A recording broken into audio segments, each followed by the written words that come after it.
To be 5'3", you have to be the best. He was the smallest guy on the court, but he played like the biggest guy on the court. Here's Muggsy next to The Rock. Here's Muggsy next to Kylie Jenner. It doesn't matter who you put Muggsy next to, he looks ridiculous. He shouldn't be in the game because he's 5'3". Why do NBA players fear this man? Michael called me a midget. He was a pest and he bothered people. He doesn't belong in there to begin with. I just want to be included. How did you keep yourself from getting caught up in all that? Well, unfortunately, I got shot when I was 5. Baltimore, one of America's most dangerous cities. One of the toughest childhoods in the NBA. Crying to my mom and just telling her how cruel the kids are out there. Kids would constantly bully him. He went in the shed and grabbed his double-barrel shotgun. He grew up in poverty. As a kid, you're wondering, is this how life is? He was always the shortest guy in the crowd. The bigger kids didn't allow me to play. How does a 5'3" man even make it to the NBA? I was in the wrong place at the wrong time. A fight broke out. They busted the old man Chester's window. He decided to come outside and wreak havoc. And so he went in this shed and grabbed his double-barrel shotgun and just started firing. And unfortunately, I was one of the kids that got shot. That's the atmosphere that we grew up in. As a kid, it was a lot of drug-infested areas in our neighborhood. A lot of shooting, a lot of violence.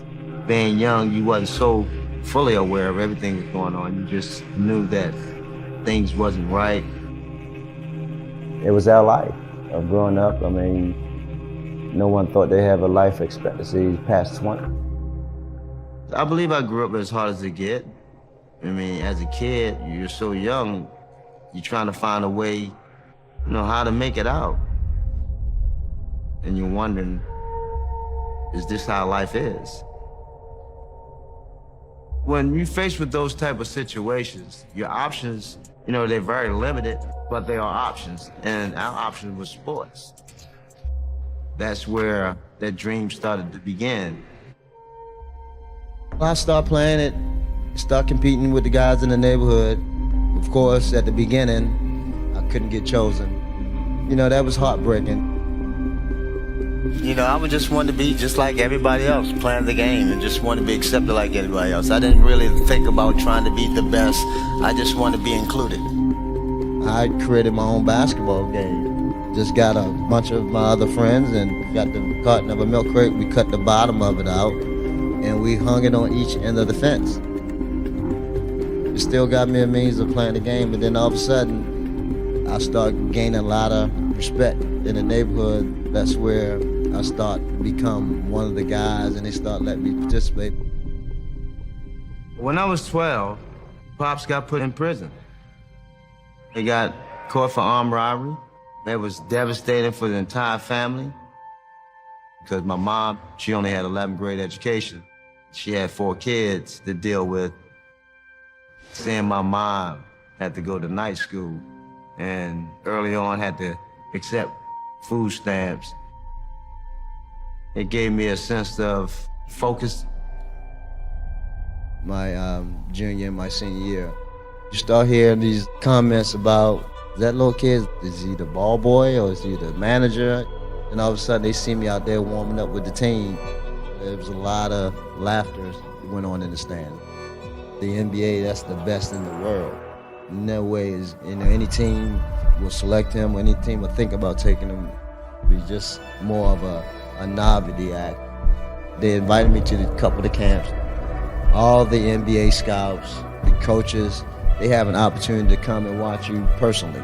During that particular 3-4 days while I was there, my stock went from projection of being picked in a late second round to all the way to the first. Select Tyrone Vogues. How does a 5'3" man even make it to the NBA?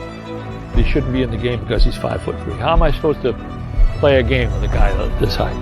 It doesn't matter who you put Muggsy next to, he looks ridiculous. He doesn't belong in there to begin with, right? Oh, and Oakley shoves Fultz away. MJ backed off Muggsy and then shouted to Muggsy to shoot it, you f***ing midget. There were a lot of doubters, a lot of haters. Felt like you still had to prove. My mom, she wasn't the one that knew about the game of basketball. She just tell me, don't listen to them. No one know how big your heart is. They don't know your capability, and they definitely don't know your potential. Saying what she went through, I had to do something to make sure I could be in a position to give back. I wanted to create my own destiny, and I started to understand that I was in position to do that. Muggsy Bogues steals the ball from Jordan. What an incredible play! He had a heart of a lion. He went out there and he laid it all out on the line. If you're 5'3", you're 1 out of 7 billion. There's never been a guy your size who did it like that.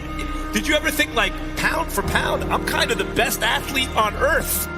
To make the NBA, you have to be one of the 5 best in the world at something. Everywhere you turn, he's there, like the Energizer Bunny. To be 5'3", you have to be the best. He was the best on-ball defender in NBA history. The very first thing I bought, I built my mom a house. That was the very first thing I wanted to do. She was so excited. Oh my goodness. You see the expression on her face now.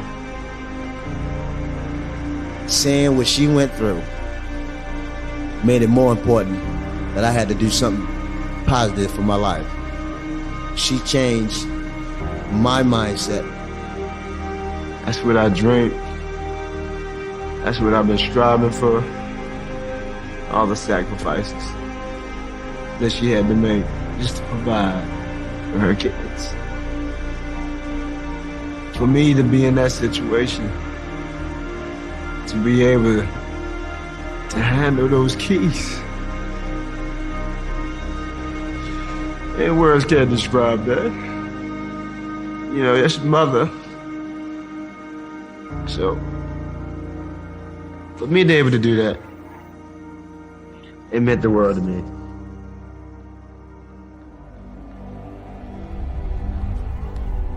They try to tell me what I can't be, what I shouldn't be, or who I should be. I didn't listen. I hope you don't listen either. Don't let anyone put you in a box and try to define you. When you're doing anything in life, you gotta have confidence. Confidence is the key. Because you're the person that you're gonna be is what you curve between these ears.